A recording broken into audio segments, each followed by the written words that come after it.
तो क्लास 11 का इकोनॉमिक्स का पेपर जो कि 2024 में आया था और ये सभी गवर्नमेंट स्कूल्स के लिए सेम था। चंडीगढ़ के गवर्नमेंट स्कूल्स की बात कर रहा हूँ मैं।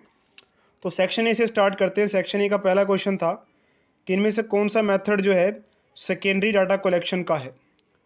तो direct personal investigation, indirect oral investigation, collection of information through questionnaire, ये सारे के सारे प्राइमरी मेथड्स हैं। तो इसका आंसर आ जाएगा none of these. Question number 2 में असर्शन और रीजन। असर्शन था कि रैंडम सैम्पलिंग मेथड इम्पार्शियल और इकोनॉमिकल होता है। जी हाँ, ये सही है। और अगर हम रीजन की बात करें तो रैंडम सैम्पलिंग जो है allows every item an equal probability of being selected in the sample, ये भी सही है। तो यहाँ पे रैंडम सैम्पलिंग जो है, तो इसमें ये कहा जा सकता है कि असर्शन और रीजन दोनों करेक्ट है और रीजन असर्शन का करेक्ट एक्सप्लेनेशन है। बट यहाँ पे कहा गया है कि इम्पार्शियल और इकोनॉमिकल होता है। रीजन में इकोनॉमिकल का के बारे में कुछ एक्सप्लेन नहीं किया गया। इम्पार्शियल होता है इतना तो हम कह सकते हैं बिकॉज सभी आइटम्स के सिलेक्ट होने की प्रोबेबिलिटी सेम है, लेकिन इकोनॉमिकल के बारे में कुछ नहीं कहा गया है। तो फिर भी हम कह सकते हैं, चलिए अगर हम ये माने कि इम्पार्शियल है तो उसके हिसाब से रीजन असर्शन का आंसर बन जाता है। तो ऑप्शन ए लगा सकते हैं।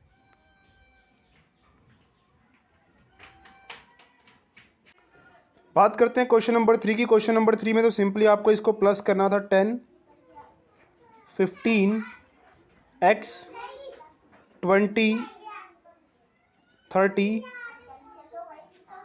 डिवाइड बाय कितनी हमारे पास ऑब्जर्वेशंस होगी 1 2 3 4 5 बाय 5 इज इक्वल टू 20। यहाँ से सॉल्व करके आप x निकाल लेते तो ये 5 यहाँ जाके मल्टीप्लाई हो जाता तो 100 हो जाता। उसके बाद x की वैल्यू देखिए 50, 60 और 75। तो x की वैल्यू 25 आ जा रही है। अगर हम इस कैलकुलेशन को सॉल्व करें तो आंसर हो जाएगा डी ऑप्शन। क्वेश्चन नंबर 3 में पूछा गया था कि सेंट्रल टेंडेंसी इसमें से कौन मेजर नहीं करता है। Standard deviation. जहाँ पे लेस देन ओजाइव और मोर देन ओजाइव इंटरसेक्ट करते हैं तो वहाँ से हमें मोड मिलता है, नहीं वहाँ से हमें मीडियन मिलता है। तो फॉल्स हो जाएगा इसका आंसर।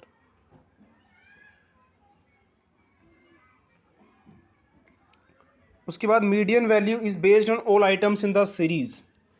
तो मीडियन जो है सारे आइटम्स के ऊपर बेस्ड नहीं होती है। स्टेटमेंट 1 फॉल्स है। Mode of a series can not be graphically located. Graphically से लोकेट कर सकते हैं तो ये भी फॉल्स है। तो स्टेटमेंट 1 और 2 दोनों फॉल्स हैं। तो डी आंसर आ जाएगा इसका। उसके बाद देखिए मैचिंग करनी थी, कौन सा करेक्ट था। तो करेक्ट ये मैच कर रहा है। देखिए कोरिलेशन क्या होता है। कोरिलेशन शो करता है डायरेक्शन और degree of relationship between the variables. Option D इसका आंसर हो जाएगा। कोफिशिएंट ऑफ कोरिलेशन जो है वो -1 से 1 के बीच में रहता है। ऑप्शन सी।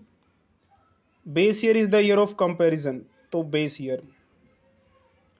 कंज्यूमर प्राइस इंडेक्स का एक और नाम होता है cost of living index. Option B. उसके बाद क्वेश्चन नंबर 11 में आपको क्या करना था, ये तो खैर सिंपली से पढ़ के आपको इसके आंसर्स दे रहे थे। The limits for the class with highest magnitude. Highest magnitude देखिए किस में है, तो यहीं से आप देख सकते हैं। यहाँ 20 का डिफरेंस है, यहाँ 5 का, यहाँ 10 का, यहाँ 5 का। तो ये 20 वाला आंसर हो जाएगा ऑप्शन ए। उसके बाद देखो नेक्स्ट क्वेश्चन था marks in the above table has been presented through. तो ये कौन सी सीरीज़ है। एक्सक्लूसिव सीरीज़ है। आप देख सकते हैं जहाँ पे एक एंड हो रहा है अगला वहीं से स्टार्ट हो रहा है, तो ये एक्सक्लूसिव सीरीज़ होती है। उसके बाद देखिए mid value can never be greater than. तो mid value lower limits sorry upper limit से बड़ी नहीं हो सकती। ऑप्शन आंसर आ जाएगा इसका। उसके बाद हमारे पास है क्वेश्चन नंबर 12। ये तो खैर डायरेक्टली आपको यहाँ से मोड निकालना था, ये आप सॉल्व कर लेंगे।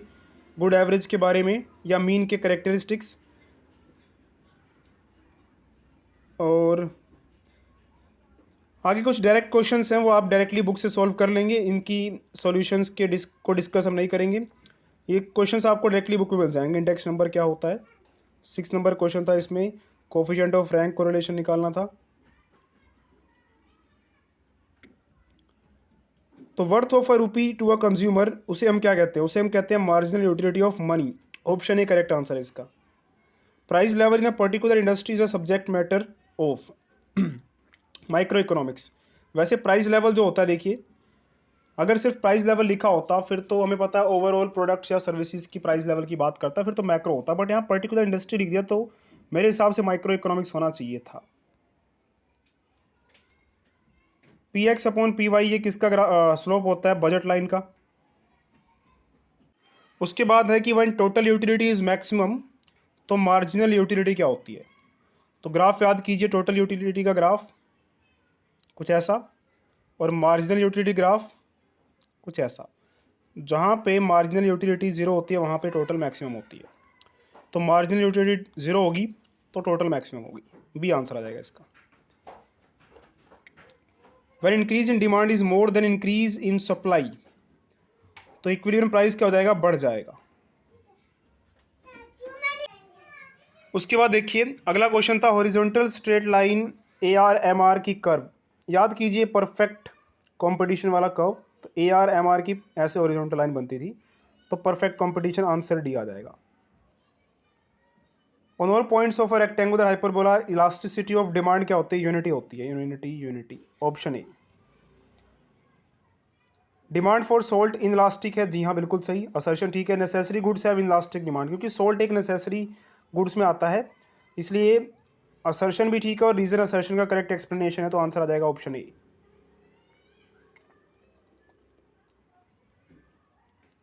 उसके बाद selling cost is dash under perfect competition, तो सेलिंग कॉस्ट जो है एक नोट रिक्वायर्ड, क्योंकि जैसे ट्रांसपोर्टेशन कॉस्ट हो गया या ये सारी कॉस्ट, क्योंकि प्राइस टेकर होती है फर्म्स इसमें, तो सेलिंग कॉस्ट को अलग से इसमें हम इन्वॉल्व नहीं कर सकते, तो नोट रिक्वायर्ड आएगा। उसके बाद देखिए minimum assured price offered by the government to the farmers for the purchase of उसे क्या कहते हैं? एमएसपी कहते हैं ना, तो minimum selling price, minimum support price, तो इसे आप सी पे टिक लगाएंगे। उसके बाद देखिए question number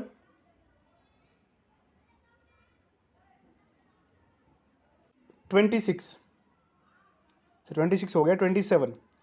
P x given है, डिमांड 4, मतलब जब प्राइस 5 है तो डिमांड है 30 और सप्लाई है 20, तो साफ दिख रहा है एक्सेस डिमांड है।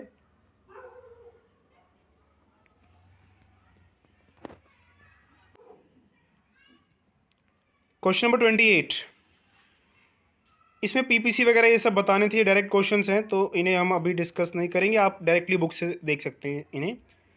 प्रोड्यूसर इक्विलिब्रियम क्या होता है, प्राइस सेलिंग क्या होता है, हाँ ये टेबल को कंप्लीट करते हैं। देखिए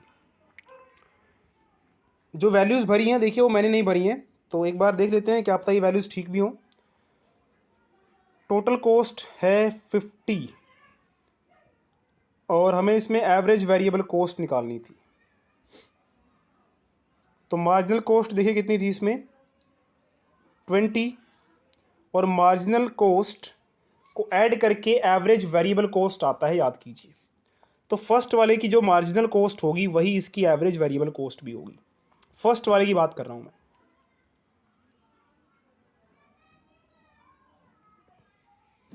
तो यहां पे क्या आ जाएगा 20। उसके बाद देखिए टोटल कॉस्ट 50 है। नेक्स्ट वाले क्वेश्चन की बात करते हैं। नेक्स्ट वाले में एवरेज वेरिएबल कॉस्ट है 18, टोटल कॉस्ट आपको निकालनी थी और मार्जिनल कॉस्ट भी आपको बतानी थी, तो इसे आप क्या कर लेंगे देखिए, सेकंड वाले की जो एवरेज वेरिएबल कॉस्ट है वो 18 थी, 18 इंटू 2 कर लीजिए 36 आ जाएगी टोटल वेरिएबल कॉस्ट सेकंड की। तो टोटल वेरिएबल कॉस्ट 36 और टोटल कॉस्ट दे रखी है हमें, अच्छा टोटल कॉस्ट हमें निकालनी है। देखिए तो टोटल कॉस्ट 50 थी फर्स्ट केस में, याद कीजिए, और फर्स्ट केस में एवरेज वेरिएबल कॉस्ट 20 है। फर्स्ट केस में टोटल वेरिएबल कॉस्ट भी 20 ही होगी, क्योंकि फर्स्ट वाले के केस में एक ही प्रोडक्ट बना है अभी, तो एक आउटपुट बनने से उसकी एवरेज वेरिएबल कॉस्ट उसकी टोटल वेरिएबल कॉस्ट के इक्वल होती है। तो फर्स्ट केस में टोटल वेरिएबल कॉस्ट भी 20 है और टोटल फिक्स्ड कॉस्ट हम यहाँ से पहले निकाल लेंगे। टोटल फिक्स्ड कॉस्ट पता नहीं है, इज इक्वल टोटल कॉस्ट। तो फर्स्ट वाले ऑप्शन में टोटल कॉस्ट 50 थी और टोटल वेरिएबल कॉस्ट 20 थी। यहाँ से हम TFC यानी कि टोटल फिक्स्ड कॉस्ट निकाल लेंगे जो कि 30 आ जाएगी। तो टोटल फिक्स्ड कॉस्ट का ग्राफ, अरे सॉरी, अगर इसका टेबल बनता तो टोटल फिक्स्ड कॉस्ट हर केस में कितना आएगा, 30 आएगा, क्योंकि फिक्स्ड कॉस्ट का मतलब ये है कि वो फिक्स्ड रहेगा, 30 तो उसे लिख लेते हैं, ये काम आएगा हमारे। हाँ, तो सेकंड वाले में टोटल वेरिएबल कॉस्ट 36 निकाला हमने, ये देखिए ये रहा। तो सेकंड वाले में टोटल वेरिएबल कॉस्ट है 36 और टोटल फिक्स्ड कॉस्ट 30 है। तो टोटल कॉस्ट कितना हो जाएगा, देखिए दो प्रोडक्ट्स का 36 प्लस 30 यानी कि 80 नहीं 66, तो यहाँ पे आ जाएगा 66। उसके बाद मार्जिनल कॉस्ट कैसे निकाल सकते हैं आप, टोटल कॉस्ट ही माइनस कर दीजिए, 66 माइनस 50, तो यहाँ पे 16 आ जाएगा। नेक्स्ट कॉलम में आपको मार्जिनल कॉस्ट गिवन था 18। चलिए अगर मार्जिनल कॉस्ट 18 है तो आप 66 में 18 ऐड कर देंगे। 66 में 18 ऐड करते ही आ जाएगा हमारे पास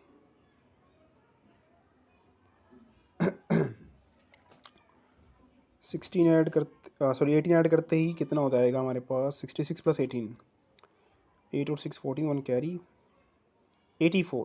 तो यहाँ पे 84, टोटल कॉस्ट 84 है, इसमें से फिक्स्ड कॉस्ट 30 है। तो टोटल वेरिएबल कॉस्ट होगी 3 प्रोडक्ट्स की कितनी, 84 माइनस 30 यानी कि 54। 54 डिवाइड बाई 3, 18, जी हाँ ये ठीक है, यहाँ पे 18 ही आएगा, ये भी हो गया। उसके बाद फोर्थ वाले में आपको एवरेज वेरिएबल कॉस्ट गिवन थी 20, तो टोटल वेरिएबल कॉस्ट देखिए कितनी हो जाएगी। चलिए इन सबको रब करते हैं बाकियों को पहले हम।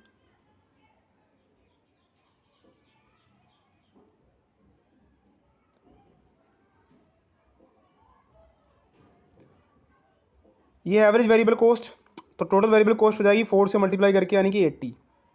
Total variable cost 80, total fixed cost याद कीजिए 30, 80 प्लस 30 देखिए टोटल कॉस्ट 110 आ रहा, मतलब हम सही कर रहे हैं सब कुछ। मार्जिनल कॉस्ट कैसे निकालेंगे आप, यहाँ पे कितना आया था हमारा आंसर, आई थिंक 84 आया था। तो इसकी मार्जिनल कॉस्ट आ जाएगी 110 माइनस 84, तो आ जाएगा 26। लास्ट में एवरेज वेरिएबल कॉस्ट 22 है, इसको 5 से मल्टीप्लाई कर लेंगे, टोटल वेरिएबल कॉस्ट आ जाएगी हमारे पास 110 और एवरेज फिक्स्ड कॉस्ट 30 था, 30 ऐड करके यहाँ पे आ जाएगा 140 टोटल कॉस्ट। उसके बाद 140 माइनस 110, 30 आ जाएगी इसकी मार्जिनल कॉस्ट। तो इस तरह से आप इस टेबल वाले क्वेश्चन कर सकते थे। उसके बाद बाकी तो आप कर लेंगे। प्राइस ऑफ अदर गुड्स से क्या अफेक्ट पड़ेगा, डायरेक्ट क्वेश्चन ही आपका डिमांड वाले चैप्टर का, और 6 नंबर का ये क्वेश्चन था।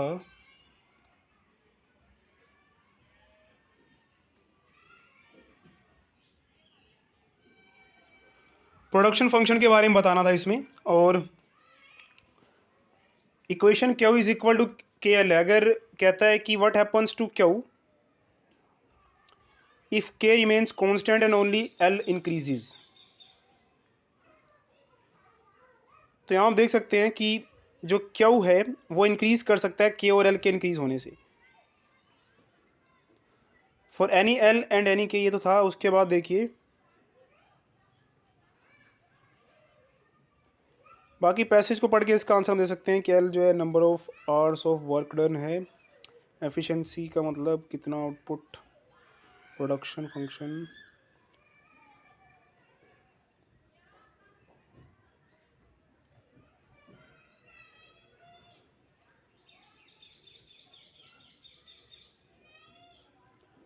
देखिए तब भी अगर क्यू तब भी इंक्रीज करेगा, क्योंकि पैराग्राफ को आप पढ़ के देख सकते हैं कि क्यू के और एल दोनों के इंक्रीज करने से इंक्रीज करेगा। तो के अगर कांस्टेंट रहेगा और एल अगर इंक्रीज करता है अकेला तो भी क्यू इंक्रीज करेगा। प्रोडक्शन फंक्शन में क्या होता है, आउटपुट और इनपुट में रिलेशन जो होता है उसे हम प्रोडक्शन फंक्शन कहते हैं। टेक्नोलॉजी इंप्रूव होगी तो उससे क्या होगा, तो ये देखिए यहाँ पे दिया हुआ है, मैक्सिमम लेवल ऑफ आउटपुट जो है वो प्रोड्यूस किया जा सकता है।